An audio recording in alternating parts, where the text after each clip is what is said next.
Hi everyone, welcome to JR tutorials. I am your friend Rahul Jaiswal. तो दोस्तों once again आपका हार्दिक स्वागत है इस चैनल के ऊपर। और जैसा कि आप जानते हो कि हमने पूरा बेहतरीन तरीके से फ्रेश तरीके से न्यू बैच स्टार्ट किया हुआ है for the standard 7th 8th and 9th of the subject science and maths.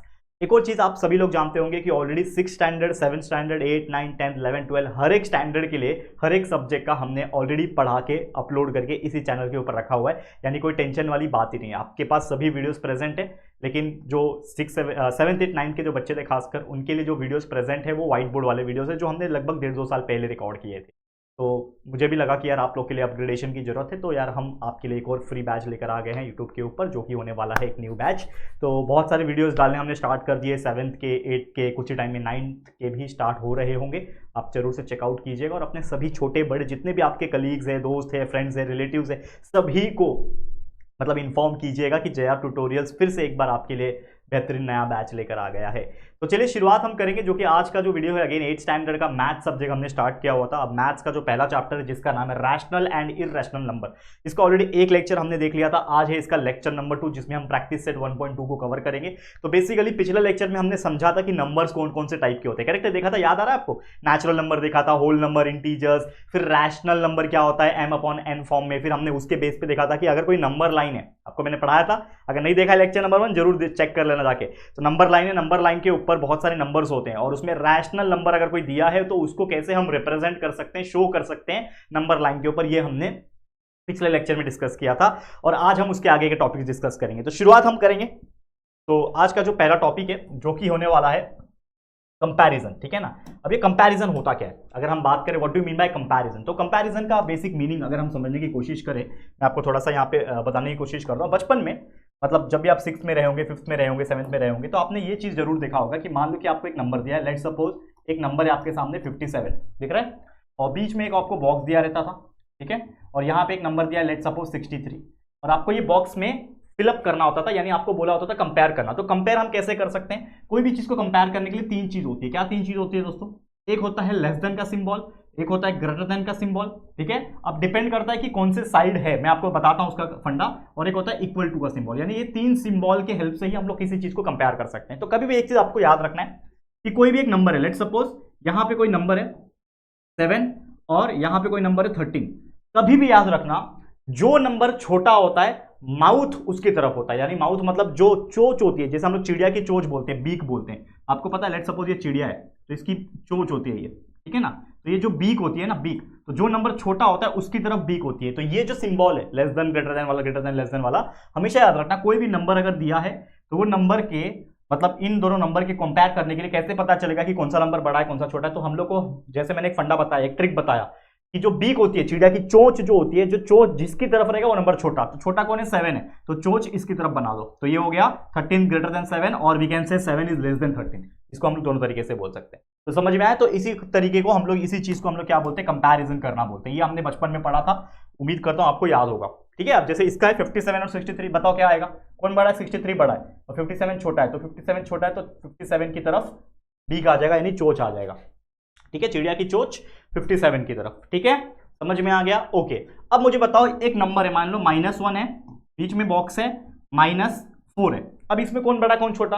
अक्सर बच्चे ऐसे होते हैं जो माइनस वाले में कंफ्यूज होते हैं, क्योंकि पॉजिटिव में बड़ा छोटा पहचानना बहुत इजी होता है। ये पॉजिटिव था, ये भी पॉजिटिव था, 63 बड़ा है ऑब्वियसली हम जानते हैं, लेकिन माइनस जब आता है यानी निगेटिव नंबर जब आते हैं तो उसमें बच्चे को अक्सर कंफ्यूजन होता है। और इसका सही जवाब है नंबर लाइन। तो आपको पता होगा कि हमने कल के दिन नंबर लाइन पढ़ा था, अगर आपको याद होगा, बीच में आपका 0 होता है, आगे 1 2 3 4 ऐसे करते करते आगे जाते रहते हैं, और पीछे की तरफ होता है -1 -2 -3 -4, इस प्रकार से चीजें होती हैं, करेक्ट है। तो जैसे मैंने बताया कि 0 से हम स्टार्ट करते हैं, अगर हम राइट की तरफ जाते हैं तो ये नंबर बड़ा होते जाता है, पॉजिटिव। लेकिन अगर यहां से 0 से हम लेफ्ट की तरफ जाते रहेंगे तो ये नंबर यहां से बड़ा होते जाता है, यानी कि -1 -2 -3 -4 -5 -6 से करते करते इंफिनिटी तक जाएगा। तो इसका मतलब क्या हुआ कि -1 जो होगा ये पहले आ रहा है, मतलब मैं कौन हूं? मैं कौन हूं? बड़ा हूं। -2 कौन है? छोटा है। मतलब जितना नंबर माइनस में छोटा रहेगा उतना वो बड़ा रहेगा। ये तो आप जानते होंगे। भले ही जैसे कि अगर मैं एग्जांपल के तौर पे बात करूं कि एक दिया हुआ है 57, ठीक है, और एक दिया हुआ है 63, ठीक है, जैसे हमने यहां पे लिखा। तो 57 और 63 जो है इसमें से बड़ा कौन है, सीधा सीधा मुझे पता चल रहा है कि ये बड़ा है मेरा, 63 इज बड़ा, तो हम लोग ये वाला सिंबल लगा देंगे। 57 छोटा है तो इसके लिए ये वाला सिंबल। लेकिन अगर मैं इसको माइनस में लिख दूं, -57 और -63 लिख दूं, तो यहां पे उल्टा हो जाएगा। यहां पे जो नंबर छोटा होता है वो एक्चुअल में बड़ा होता है, तो यहां पे सिंबल क्या आएगा, ये वाला, यानी -57 इज ग्रेटर देन -63। क्यों ग्रेटर है, क्योंकि अगर हम माइनस नंबर लाइन पे रिप्रेजेंट जब करेंगे तो -57 यहां आएगा, -58 आएगा, -59 आएगा, ठीक है, -60 आएगा, -61 आएगा, -62 आएगा, फिर -63 आएगा। तो यहां पे आप देखोगे तो ये 57 है माइनस और ये -63 है, तो ये पहले आ रहा है ना, जीरो से अगर काउंट करोगे तो -57 पहले आ रहा है। इसका मतलब ये हमारा बड़ा नंबर है, क्योंकि यहां पे क्या होता है नंबर सिस्टम में कि पॉजिटिव की तरफ छोटे से बड़ा जाते हैं, लेकिन नेगेटिव की तरफ क्या होता है, बड़े से छोटा जाता है, याद रखना। तो -1 is greater than -2 we can say. ठीक है, समझ में आ गया। ये तो बहुत बेसिक चीज था जो मैंने आपको बताने की कोशिश की, तो उम्मीद करता हूं ये आपको बहुत अच्छी तरीके से क्लियर हो गया होगा। क्लियर, ठीक है। लेकिन हम यहाँ पे किसकी बात कर रहे हैं दोस्तों, हम यहाँ पे रैशनल नंबर की बात कर रहे हैं। तो रैशनल नंबर का तो अलग ही फंडा है, तो यहाँ पे कंपैरिजन ऑफ रैशनल नंबर है। तो मान लो कि कोई रैशनल नंबर आपको लेना है, लेट सपोज एक एग्जांपल मैं ले लेता हूँ रैशनल नंबर के लिए। तो मेरे पास है लेट सपोज 4/3, 5/3 और ये 6/3। ठीक है, 4/3, 5/3 एंड 6/3, ये मेरे पास 3 रैशनल नंबर है। ठीक है, अब मुझे तीनों को कंपेयर करना है। लेट सपोज सबसे पहले मैं 2 ही लेता हूँ, चलो नहीं तो आप लोग कंफ्यूज हो जाओगे। मैं तब सबसे पहले 2 ही लेता हूँ। अब मेरे पास ये 2 रैशनल नंबर है। अब मुझे बताओ ये 4/3 है, बीच में मैं बॉक्स डाल देता हूँ और बॉक्स में मेरा कोई भी नंबर फिट हो सकता है, मतलब कोई भी सिंबल फिट हो सकता है जो कि कंपैरिजन के लिए यूज करना है। मुझे बताओ इनमें से बड़ा कौन है छोटा कौन है, कैसे पता चलेगा, कैसे पता चलेगा कौन सा बड़ा है कौन सा छोटा है। तो ऑब्वियसली सबसे पहले तो आपको ये नोटिस करना है कि कभी भी जो दोनों के डिनोमिनेटर हो, अगर मुझे कंपैरिजन करना है, यानी मुझे बड़ा छोटा इक्वल जो भी बताना है, तो मुझे ये पता होना चाहिए कि दोनों के डिनोमिनेटर सेम हो, और सेम नहीं है तो सेम बनाना पड़ेगा by using the LCM method. तो वो कैसे होता है बताऊंगा। लेकिन मान लो ये 4/3 है, ये 5/3 है। ठीक है, अब 3 डिनोमिनेटर सेम है, ऊपर कौन बड़ा है, 4 बड़ा है कि 5 बड़ा है, ऊपर कौन बड़ा है, 4 बड़ा है कि 5 बड़ा है, तो ऑब्वियसली 5 बड़ा है, तो मतलब ये 5/3 will be greater than this, तो यहाँ पे ये वाला सिंबल आ जाएगा। समझ में आया। एक और एग्जांपल लेता हूं, लेट सपोज है -6/5 ले लेता हूं, बीच में बॉक्स ले लिया, और यहां पे मैं ले लेता हूं लेट सपोज 7/5। ठीक है, यहां पे मैंने लिया 7/5। अब यहां पे आप देखोगे दोनों के डिनोमिनेटर सेम है। ठीक है, दोनों के डिनोमिनेटर सेम है। अब मुझे बताओ 7 बड़ा है कि -6 बड़ा है, तो ऑब्वियसली पॉजिटिव नंबर बड़ा होता है, कितना भी माइनस में -100 क्यों ना होने दो, लेकिन अगर पॉजिटिव में 1 रहेगा तो वो भी उससे बड़ा है। ठीक है ना, क्योंकि बड़ा जो है इस डायरेक्शन में काम करता है। तो मैंने आपको बताया था जिसमें बड़ा कौन है 7, तो हमारा छोटा -6 हो गया, तो इस तरीके का सिंबल आएगा। लेट सपोज एक और मेरे पास नंबर है -11/3। ठीक है, और मेरे पास है -13/3। ठीक है, अब इसमें से कौन बड़ा कौन छोटा, दोनों का डिनोमिनेटर सेम, ऊपर वाले को देखना है, ऊपर वाले को देखा यहाँ पे, ऊपर वाला क्या है -11 -13। अब बड़ा कौन है, -11 बड़ा होता है कि -13 बड़ा होता है, तो आप बोलोगे यस सर -11 बड़ा होता है। क्यों, क्योंकि नेगेटिव नंबर जितना छोटा रहेगा उतना वो बड़ा होता है, ये मैंने आपको पहले ही कंसेप्ट बता दिया। तो यहाँ पे ये वाला सिंबल आएगा। और लेट सपोज कभी ऐसा आ गया आपको -5/7, बीच में बॉक्स आ गया -16/7, ऐसा आ गया, तो इसमें कौन बड़ा रहेगा, कौन बड़ा रहेगा ऑब्वियसली बताओ, -5/7 -16/7, तो ये 7 डिनोमिनेटर से -5 -16 में कौन बड़ा है, ऑब्वियसली ये बड़ा है, ये छोटा है, -16 छोटा है, तो ये वाला सिंबल आएगा। ठीक है, और कभी इक्वल भी आ सकता है, कभी इक्वल भी आ सकता है। लेट सपोज -3/4 दिया हुआ है, बीच में बॉक्स है, यहाँ पे भी -3/4 दिया हुआ है। ठीक है, तो ऑब्वियसली क्या आ जाएगा, यहाँ पे इक्वल का सिंबल आएगा। तो इस तरीके से आप लोग को लेस देन वाला ग्रेटर देन वाला जो भी सिंबल सुटेबल लगे वहां पे उस बॉक्स के अंदर डालने हैं, और इसी तरीके से आपको सॉल्व करना है। दैट्स इट, यही होता है कंपैरिजन करना, बहुत ईजी। ठीक है, क्लियर, कंसेप्ट समझ में आ गया। देखो इतना डिटेल में कंसेप्ट सिखा रहा हूं, और उम्मीद करता हूं कोई एवरेज से एवरेज बच्चा रहेगा ना तो भी इसको देखेगा ना तो बहुत अच्छा मार्क्स स्कोर करेगा डेफिनेटली। ठीक है, हम चलते सीधा प्रैक्टिस सेट के ऊपर। तो ये रहा प्रैक्टिस सेट के एग्जांपल्स, अब मजा आएगा इसको सॉल्व करने में। चलो सॉल्व करते हैं। चलो सबसे पहले क्या बोल रहा है, -7 -2, तो -7 बॉक्स बना लेता हूं, -2 क्या आएगा बताओ, क्या बोल रहा है प्रैक्टिस सेट 1.2, क्या बोलता है, compare the following number, compare कर रहा है मतलब less than greater than equal to वही यूज होने वाला है। कौन बड़ा आएगा इसमें, -7 बड़ा है कि -2 बड़ा है, -2 बड़ा है, -7 छोटा है, तो ये वाला सिंबल आ जाएगा। बहुत इजी है। ठीक है, क्लियर। नेक्स्ट सेकंड क्वेश्चन, यहाँ पे देखो 0 और -9/4, तो 0 बॉक्स बना लिया, -9/5, तो ऑब्वियसली मुझे बताओ ये -9/5 इज द निगेटिव नंबर। अब आप बोलोगे सर दोनों का डिनोमिनेटर सेम नहीं है, लेकिन डिनोमिनेटर सेम नहीं है कोई बात नहीं, ये तो 0 है ना, तो 0 तो कुछ होता ही नहीं है, और ये निगेटिव नंबर है, तो मुझे बताओ 0 बड़ा कि नेगेटिव बड़ा, जीरो बड़ा कि नेगेटिव बड़ा? अब आप बोलोगे कि सर नंबर है वो तो वो बड़ा होगा, तो नहीं, मैंने आपको अगेन जो नंबर लाइन मेरे को सिखाया था आपको, ये जीरो होता है, ये वन होता है, ये टू होता है, ये थ्री होता है, और यहाँ पे -1 -2 होता है। तो जैसे मैंने बोला इस डायरेक्शन में बड़ा होते जाता है कोई नंबर, तो जीरो जो है ये एक ऐसा नंबर है, उसके बाद 1 बड़ा, उसके बाद 2 बड़ा, 3 बड़ा, लेकिन उसके पहले जो भी नंबर रहेंगे वो सब निगेटिव है, मतलब जीरो से भी छोटे हैं, मतलब जीरो के पहले जो भी नंबर है वो उससे भी छोटे छोटे छोटे छोटे होते जा रहे हैं ना, ऑब्वियसली होते जा रहे हैं। तो इसका मतलब जीरो के पहले कोई भी नेगेटिव नंबर आने दो वो उससे छोटा ही रहेगा। तो ऑब्वियसली जीरो और -9/5, तो ये माइनस वाला नंबर है, ये जीरो नंबर है, तो कौन बड़ा है? जीरो बड़ा है, माइनस वाला छोटा है, तो जीरो बड़ा है मतलब -9/5 छोटा है, तो यानी कि इस तरफ वाला सिंबल आएगा। ठीक है, बहुत ईजी है बच्चा, मतलब मुझे लगता नहीं कि ये सब चीज देखने के बाद कोई बच्चा यहाँ पे होगा और वो बोल दे कि सर मुझे नहीं समझा, या डेफिनेट तरीके से समझ में आया होगा। अगला क्वेश्चन देखो, ये भी वैसे जीरो वाला है, 8/7 बॉक्स जीरो। अब मुझे बताओ ये पॉजिटिव नंबर है 8/7, ये जीरो एक जीरो नंबर है, तो बड़ा कौन होगा? अब आप बोलोगे सर जीरो, जीरो यहाँ पे बड़ा क्यों? क्योंकि ये पॉजिटिव है भाई, ये पॉजिटिव है ना, तो जीरो से तो बड़ा होता है ना पॉजिटिव। नेगेटिव होता तो जीरो बड़ा होता है, इस केस में जैसे था, इसमें नेगेटिव नंबर था इसके लिए जीरो बड़ा, यहाँ पे तो जीरो से बड़ा 8/7 होगा ना, ये तो पॉजिटिव नंबर है ना, तो ऑब्वियसली जीरो छोटा हो जाएगा, ये हमारा आएगा सिंबल। बहुत ईजी। नेक्स्ट, ठीक है, ये वाला क्या है? -5/4 1/4। ठीक है, तो -5/4 बॉक्स बना दिया 1/4, दोनों का डिनोमिनेटर 4 है। ओके, ऊपर का नंबर देखो -5 और 1, तो -5 और 1 में कौन बड़ा है? ऑब्वियसली पॉजिटिव नंबर बड़ा होता है, मतलब 1 बड़ा है, -5 छोटा है, डाल दिया। नेक्स्ट क्वेश्चन, ठीक है, अगला क्वेश्चन क्या है?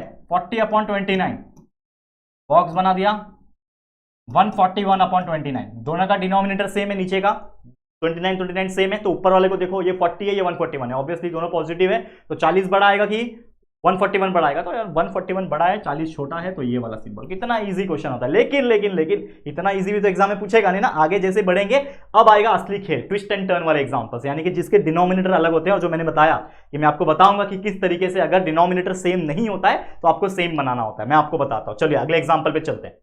ठीक है, एग्जाम्पल नंबर 6, यहां पे आप देखो, यहां पे भी अगेन डिनोमिनेटर सेम है, तो -17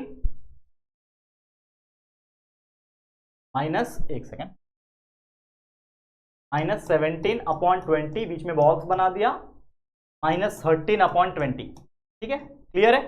अब यहां पे अगर आप देखोगे नीचे का दोनों डिनोमिनेटर सेम है, ऊपर -17 है -13 है, कौन सा बड़ा नंबर है? -17 बड़ा है कि -13 बड़ा है? नेगेटिव नंबर दोनों ही है, तो नेगेटिव नंबर का रूल क्या है कि दोनों नेगेटिव है तो जो नंबर छोटा है वो बड़ा है, तो -13 17 से बड़ा रहेगा, तो ये बड़ा है ये छोटा है, मतलब -17 की तरफ, इस तरफ आपका चोच आ जाएगा, यानी बी का आ जाएगा। ठीक है, चलो अगला नंबर 15/12 बॉक्स 7/16। अब यहां पे असली खेल शुरू हो रहा है, तो बोलते हैं हम लोग असली खेल। क्या है ये असली खेल? अब यहां पे अगर आप देखोगे तो दोनों का डिनोमिनेटर भाई साहब अलग है, ऐसे कैसे हो गया कि दोनों का डिनोमिनेटर अलग हो गए? तो यार ये एक ऐसा चीज है जिसमें आपका दिमाग लगेगा, जिसमें आपका कोई चॉइस नहीं है कि आपको कुछ ना कुछ करना पड़ेगा। तो इसमें करना क्या होता है, एक बेसिक रूल है, जैसे मैं आपको एक सिखाता हूं, यहां पे मैं रफ फिगर में आ जाता हूं, फिर से रफ वाले भाग। ठीक है, यहां पे मैं इसको थोड़ा सा साइड में कर देता हूं।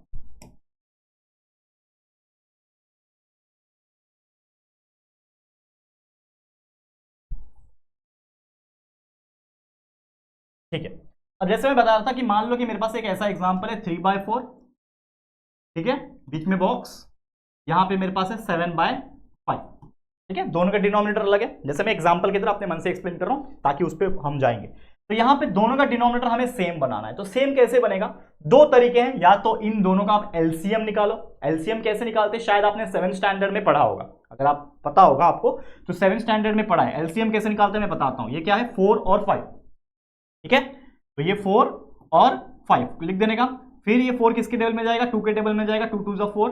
ठीक है, हो गया, 2 2 जा 4 हो गया ना, और यहाँ पे 5 ऐसी का वैसी एज इट इज आ जाएगा। ठीक है ना, यहाँ पे 5 जो है एज इट इज आ जाएगा, यहाँ पे आप लिख सकते हो, 5 को हम लोग कुछ कर नहीं सकते। ठीक है ना, उसके बाद 2 के टेबल में 2 1 जा 2 हो जाएगा, यहाँ पे भी 5 एज इट इज आ जाएगा, कोई दिक्कत की बात नहीं है, यहाँ पे 5 1 जा 5 आ जाएगा, लास्ट में 1 1 आ गया, मतलब खत्म। तो 2 × 2 4 × 5 20, मतलब 20 मेरा है एलसीएम। इस तरीके से एलसीएम निकाला जाता है, ये आपने 7th स्टैंडर्ड में पढ़ा है, और अगर आपने नहीं पढ़ा तो आप हमारे 7th स्टैंडर्ड के वीडियो जरूर जाके देख लेना, या तो आप डायरेक्टली यूट्यूब पे सर्च करो हाउ टू फाइंड एलसीएम, मैंने खुद ने पढ़ाया हुआ है टॉपिक वाइज, तो आपको मिल जाएगा। तो ये एलसीएम है, इसको हम लोग बोलते हैं एलसीएम। तो आपको क्या करना है, 20 बनाना है, मतलब नीचे वाले डिनोमिनेटर को 20 बनाना है। तो ये मेरा 3/4 है, बराबर, ये साइड का लेना 3/4 है। अब मुझे इस नीचे वाले को क्या बनाना है, एलसीएम, जो कि 20 है। तो मुझे इसको 20 बनाना है, तो मुझे क्या करना पड़ेगा, 5 से मल्टीप्लाई करना पड़ेगा, क्योंकि we know that 4 multiply by 5 is 20। बीच में बॉक्स है, यहाँ पे भी है 7/5, ठीक है। और इसको भी मुझे 20 बनाना है, तो मतलब इसको मुझे 4 से मल्टीप्लाई करना पड़ेगा, तो 20 बनेगा। मुझे बताओ, मैं जब मैं नीचे मैंने 5 से मल्टीप्लाई किया, तो मेरा ये थोड़ी है कि भाई क्या बोलते हैं इसको, मेरे बाप का थोड़ी है मैथ्स कि मैं कुछ भी अप्लाई कर सकता हूं। मैथ्स का एक रूल है भाई, अगर तुम कुछ अप्लाई कर रहे हो तो उसको कैंसिल करने आना चाहिए। जैसे यहां पे अगर मैंने 5 मल्टीप्लाई किया, तो ऊपर वाले को भी 5 मल्टीप्लाई करूंगा, तभी तो ये 5 कैंसिल हो गए, ये न्यूट्रल बन जाएगा, ठीक है। तो ये आपको पता होना चाहिए, समझ में आया है। तो वैसे इसको 4 से मल्टीप्लाई किया, तो ऊपर वाले को भी 4 से मल्टीप्लाई करना पड़ेगा टू बैलेंस द थिंग, ठीक है। तो क्या हो जाएगा, 3 5 15, नीचे 4 5 20, बीच में बॉक्स ऐसा था, 7 4 28, नीचे हो जाएगा 5 4 20। और अब आप देख सकते हो कि हमारे डिनोमिनेटर सेम हो गए। डिनोमिनेटर जब सेम हो गए, तो अब आपको ऊपर वाले को देखना है। तो 28 बड़ा कि 15 बड़ा, 28 बड़ा मतलब 15 छोटा, मतलब हमारा आंसर क्या हो जाएगा, 3/4, और जो 7/5 था, मतलब ये साइड वाला जो नंबर है ये क्या है, छोटा है, मतलब ये वाला सिंबल आ जाएगा आपका। तो इस तरीके से आपको करना है, ठीक है। दूसरा तरीका क्या था कि आपको क्रॉस मल्टीप्लाई कर देना है, तो ये भी कर सकते हो, लेकिन मैं आपको बताता हूं हमारे एग्जांपल्स के थ्रू। चलो, कहां गया एग्जांपल हमारा, वो वाला देखो, दिस इज द एग्जांपल। अब यहां पे है 12 और 16, बहुत बेहतरीन तरीके से दिख रहा है। तो मैं क्या निकालूंगा, एलसीएम निकालूंगा। अगर मुझे इन दोनों का डिनोमिनेटर सेम बनाना है, तो मुझे क्या निकालना पड़ेगा भाई, एलसीएम निकालना पड़ेगा। तो मैं क्या निकालूंगा, एलसीएम। थोड़ा मैं कलर चेंज करता हूं यहाँ पे, ठीक है, ले लो, दिखेगा, कौन सा लो, ये वाला ब्लू दिखेगा। LCM, I am finding out LCM. तो एलसीएम के लिए रूल क्या है, इस तरीके से आपको करना है, दोनों नंबर लिखना है, 12 और 16 का एलसीएम निकालना है। 12, 16 किसके टेबल में जाएगा, 2 के टेबल में जाएगा। 2 6 12, 2 8 16, फिर 2 के टेबल में जाएगा, 2 3 6, 2 4 8, ठीक है। फिर ये 2 के टेबल में फिर से जाएगा, क्या जाएगा 2, ये 3 वैसे का वैसे रहेगा, क्योंकि ये नहीं जाएगा, लेकिन 2 2 4 होएगा। वापस से ये 2 के टेबल में जाएगा, ये 3 वैसे का वैसे, 2 1 2, ठीक है। और ये 3 के टेबल में जाएगा, 3 1 3, 1 आ गया, रुक जाना है। तो 2 मल्टीप्लाई बाय 2 4, देखो एलसीएम कैसे निकलता है, एलसीएम कैसे निकलता है, ये सभी को आपस में मल्टीप्लाई करना होता है। तो 2 multiply by 2 multiply by 2 multiply by 2 multiply by 3, that will be equal to what, 2 2 4, 4 2 8, 8 2 16, 16 3 48। तो मतलब आपको समझ में आ गया, ये क्या है आपका एलसीएम 48 है। मतलब आपको इन दोनों वैल्यू को 48 बनाना पड़ेगा।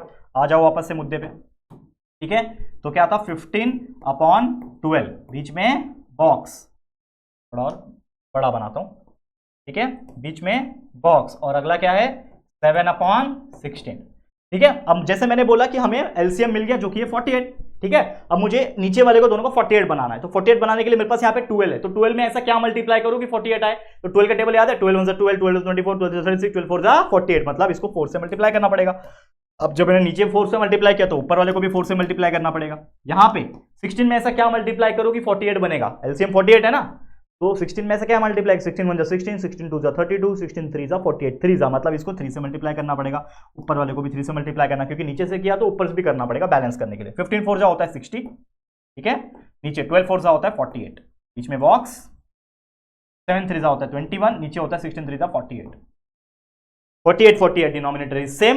अब आप कंपेयर कर लो, 60 बड़ा कि 21 बड़ा, 21 छोटा 60 बड़ा, मतलब ये वाला सिंबल आएगा। इसका मतलब आंसर में भी, जो हमारा मेन आंसर है उसमें भी सिंबल आ जाएगा ये वाला, क्योंकि ये नंबर बड़ा है, नंबर बड़ा है। तो इस तरीके से आपको सॉल्व करना है और आंसर निकालना है। क्लियर, इजी है, बहुत ज्यादा इजी है, ठीक है। चलो नेक्स्ट क्वेश्चन देखो, यहाँ पे भी डिनोमिनेटर लगे, यहाँ पे भी डिनोमिनेटर लगे, उसी प्रकार सॉल्व करते रहना है, ठीक है।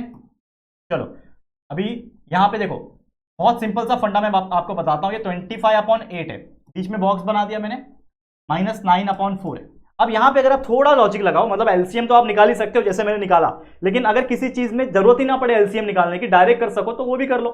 जैसे ये नीचे 8 है, ये नीचे 4 है, तो क्या मैं दोनों को सेम बना सकता हूं क्या? यस, ये 8 है, इस 4 को मैं 8 बना सकता हूं ना, अगर मैं इस 4 को 2 से मल्टीप्लाई कर दूं तो। यानी कि ये -25/8 है, इसको मैं एज इट इज रखता हूं, बीच में बॉक्स बनाता हूं, और ये -9/4 जो हमारे पास पहले से वैल्यू था, ये 8 है। अगर इसको भी मैं 8 बना दूं, मतलब मल्टीप्लाई बाय 2 कर दूं, नीचे मल्टीप्लाई बाय 2 किया तो ऊपर भी मल्टीप्लाई बाय 2 करना पड़ेगा ताकि बैलेंस हो सके। तो ये हो गया -25/8, बीच में बॉक्स, ये हो जाएगा -9 मल्टीप्लाई बाय 2 इज -18, नीचे 8। अब दोनों डिनोमिनेटर सेम हो गया 8 8। देखो हमको तो भाई डिनोमिनेटर सेम बनाने से मतलब है, चाहे एलसीएम से बनाए चाहे डायरेक्ट मल्टीप्लाई करके बनाए, तो सेम बन गया। अब ये -25 है, ऊपर -18 है। अब इसमें से बड़ा कौन है? -18 बड़ा होगा क्योंकि ये छोटा नंबर है, -25 छोटा होगा, तो ये वाला सिंबल आ जाएगा। इसका मतलब यहां पे अगर आप देखोगे तो this will be my answer. ठीक है, आ गया सही जवाब। नेक्स्ट एंड लास्ट क्वेश्चन, क्योंकि 10वां क्वेश्चन मैं आपके लिए होमवर्क दे रहा हूं, तो एक 9th क्वेश्चन जो है वो मैं आपके लिए करा रहा हूं, इसको आप ध्यान से देख लीजिएगा, बहुत अच्छी तरीके से समझ में आ जाएगा। चलो यहां पे देखो 12/15 है, बीच में बॉक्स है, 3/5 है। यहां पे भी सेम वही फंडा, नीचे 15 है, इसको भी 15 बना सकता हो क्या? नीचे 15 है, इसको भी 15 बना सकता हो क्या? अगर ऐसा है तो फिर कुछ मल्टीप्लाई करके बना दो, और अगर ऐसा है कि मैं इसको 15 नहीं बना सकता या फिर इसको 5 नहीं बना सकता, तो भैया आप एलसीएम ले लेना। तो यहां पे आपको पता है कि ये 12/15 एज इट इज रखता हूं मैं, नीचे बॉक्स बनाता हूं साइड में, और ये 3/5 जो मैंने लिखा है, अगर मैं इस 5 को 3 से मल्टीप्लाई कर दूं, बैलेंस करने के लिए ऊपर भी 3 से उसको मल्टीप्लाई कर दूं, तो ये 15 बन जाएगा। तो 12/15 बीच में बॉक्स, और यहां पे हो जाएगा 3 3 9/15। दोनों डिनोमिनेटर सेम हो गया, 15 15, 12 बड़ा कि 9 बड़ा? 12 बड़ा, 9 छोटा, मतलब ये वाला सिंबल आपका आ जाएगा। तो that's it, this is your answer, and finally we had completed our practice set 1.2 also. And इस तरीके से कोई भी एग्जांपल आने तो एग्जाम में भाई आराम से आप कंपेयर करके दिखा सकते हो, बहुत ईजी होता है ये सब चीज। ठीक है, समझ में आ गया दोस्तों। बस आज के लिए इतना ही, इसी के साथ ये वीडियो भी हम एंड करते हैं, और उम्मीद करता हूं हमारे साथ पढ़ के आपको काफी ज्यादा मजा भी आ रहा होगा। ठीक है, तो बस इतना ही बोलना चाहूंगा। ये जो एक्स्ट्रा मेहनत हम आपके लिए कर रहे हैं, क्योंकि यार रात दिन एक करके हमने ऑलरेडी सब चीज पढ़ा के सभी वीडियोस को बना के रखा हुआ है, हम रेस्ट कर सकते थे, लेकिन फिर भी हम आपके सामने खड़े हैं और आपके सामने रात दिन एक करके वीडियो फिर से बना रहे हैं, ताकि आपको फ्रेश वीडियो दोबारा से मिल सके। ठीक है, तो आज के लिए इतना ही। ये वीडियो अगर आपको अच्छा लगा, हमारी मेहनत पसंद आ रही, तो प्लीज वीडियो को लाइक करना और शेयर करना यार प्लीज। अपने सभी 8वीं के जो भी आपके फ्रेंड्स होंगे, रिलेटिव्स होंगे, उन सभी को ये वीडियो को शेयर कर देना। बोला नया बैच सर ने स्टार्ट किया, इतना बेहतरीन प्रेजेंटेशन के साथ फिर से पढ़ा रहे हैं, एफर्ट ले रहे हैं, तो प्लीज शेयर टू एवरीवन। और अगर पहली बार आए हो चैनल पे, तो फटाफट से हमारे चैनल को सब्सक्राइब करके बेल आइकन को प्रेस कर देना। ठीक है दोस्तों, तो चलो फिर जल्दी मिलेंगे फिर एक और नई वीडियो में। तब तक के लिए thank you and good bye.